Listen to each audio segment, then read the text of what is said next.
Angren universiteti orzular ro'yobi. Sizningcha universitet shunchaki diplommi? Yo'q, bu hayot yo'lingizni yorituvchi mayoqdir. Men Shahnoza Yarasheva Angren universiteti talabasiman. Bu yerda malakali ustozlar tomonidan zamonaviy texnologiyalar asosida talabalarga ta'lim berib kelinmoqda. 2025-yil ustozlarimning ko'magi bilan bolalikdagi orzuyim bo'lgan ilk Yurakdagi izlar nomli kitobimni chop etishga muvaffaq bo'ldim.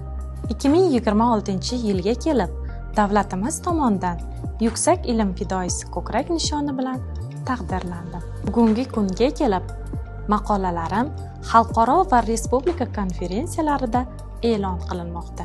Hikoya va ocherklarim gazeta va jurnallarda chop etilmoqda. Siz ham orzularingiz ro'yobga chiqishini istasangiz, albatta Angren universiteti talabasi bo'ling. Kitob eng qimmat meros. Angren universiteti kutubxonasiga o'z imzoingiz chekilgan kitob sovg'a qiling va o'z izingizni qoldiring.